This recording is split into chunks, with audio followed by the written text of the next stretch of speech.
सभी अतिथि शिक्षक संगठनों से, भाई मनोज जी, भाई तूफान जी, भाई सुनील जी, संतोष जी, के पवार जी, ब्रजेश जी, अरुणगिरी जी और मेरे प्रिय अतिथि शिक्षक बहनों, भाइयों, बेटे बेटियों,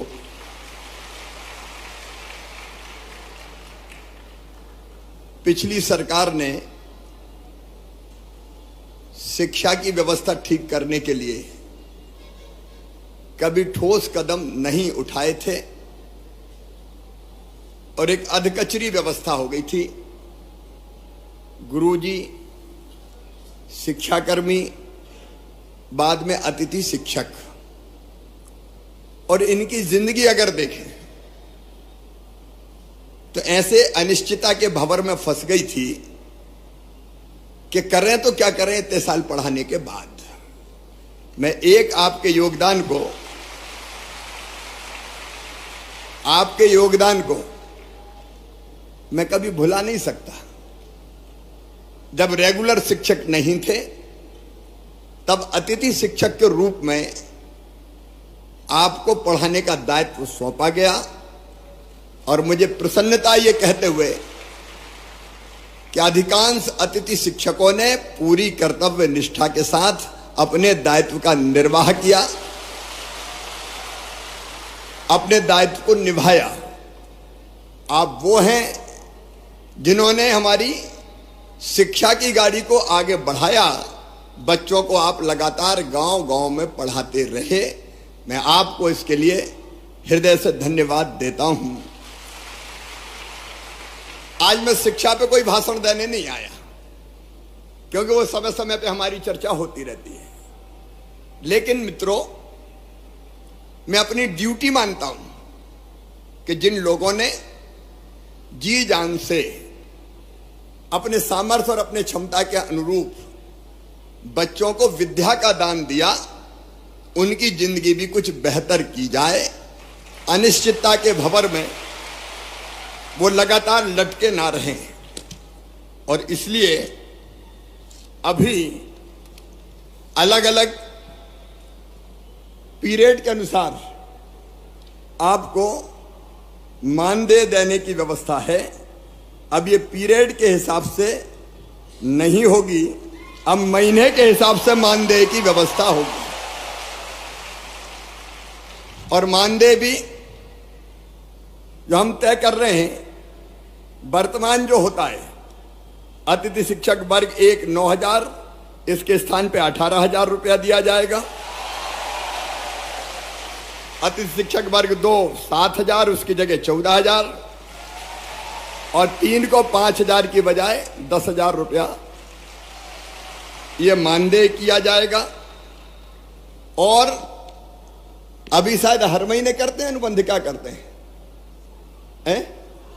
साल का, तो अब बीच में कोई भी गैप नहीं होगा। एक बार अनुबंध हो गया तो पूरे साल चलेगा, क्योंकि कुछ समय पढ़ाए वो उस समय करें क्या, आखिर उनकी भी तो जिंदगी का सवाल है।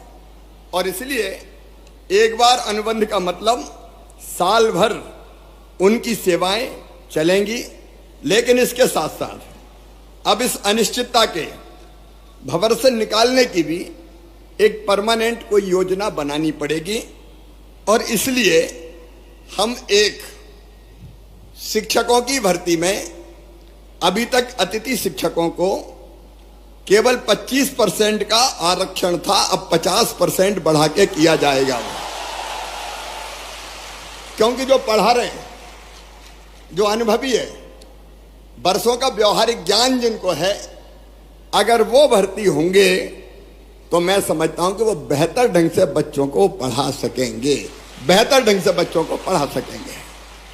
और ये व्यवस्था अगली भर्ती से ही जैसे होती है तत्काल हम लागू करने का काम करेंगे। और अतिथि शिक्षकों को उच्च शिक्षा विभाग के अनुसार प्रतिवर्ष 4 और अधिकतम 20 अंक बोनस के रूप में ये प्रदान किए जाएंगे, ताकि अधिकतम उनका चयन हो सके, उनका सिलेक्शन हो सके। आप पढ़ाने का काम कर रहे हैं लेकिन पूरे मान और सम्मान के साथ पढ़ाएं।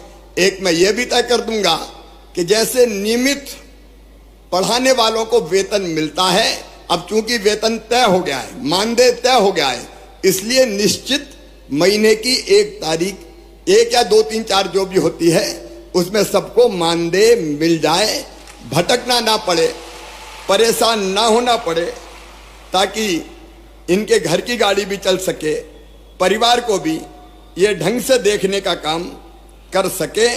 और एक मैं गुरुजियों की तरह एक योजना बनाऊंगा कि जिसमें पात्रता परीक्षा लेके भी हम अतिथि शिक्षकों को नियमित करने की दिशा में आगे बढ़ सकें। जब गुरुजी के लिए किया है तो उनके लिए भी हम सोच सकते हैं।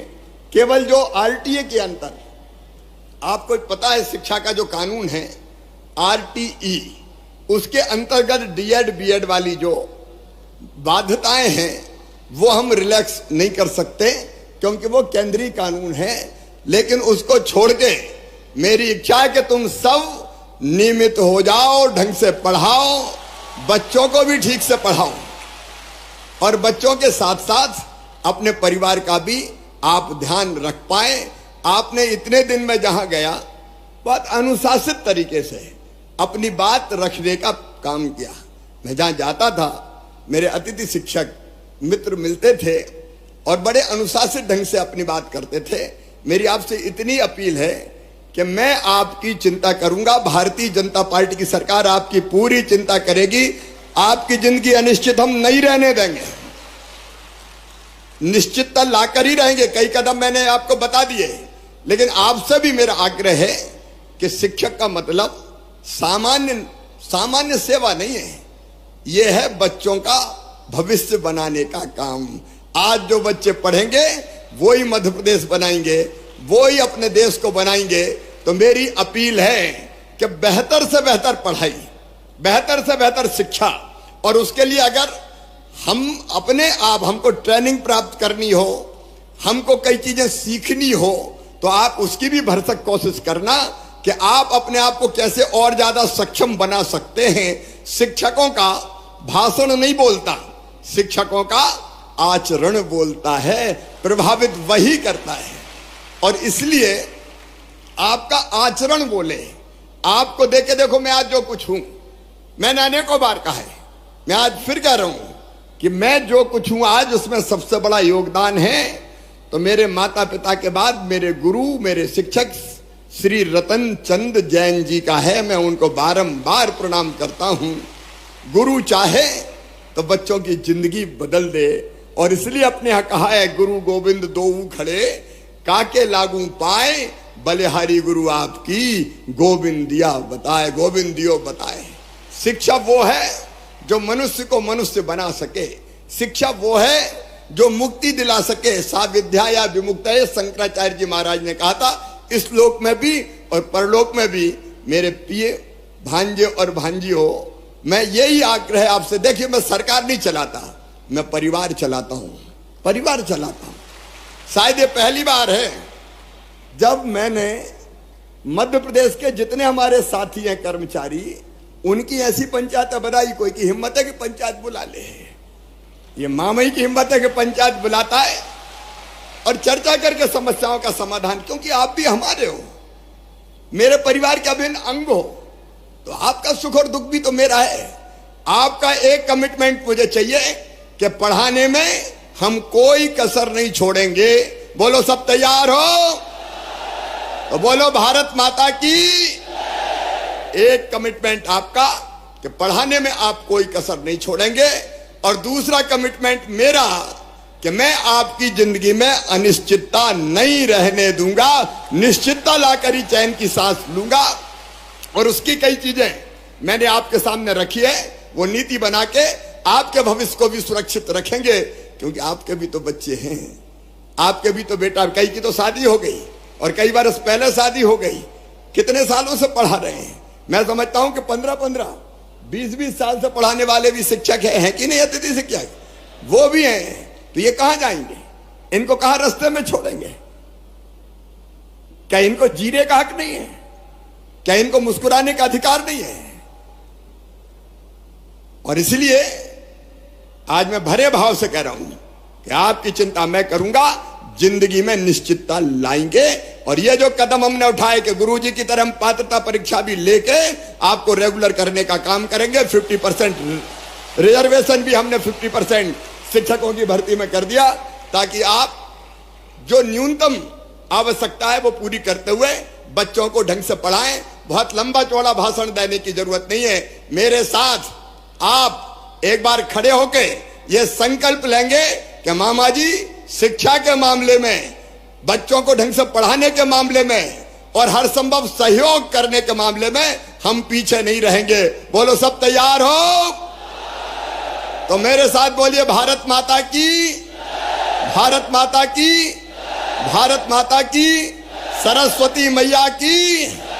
जाओ मेरे प्रिय साथियों, अब आपका भविष्य सिक्योर है। ढंग से पढ़ाओ और अपने परिवार का भी ध्यान रखो, मध्य प्रदेश को भी आगे बढ़ाओ। बहुत बहुत धन्यवाद।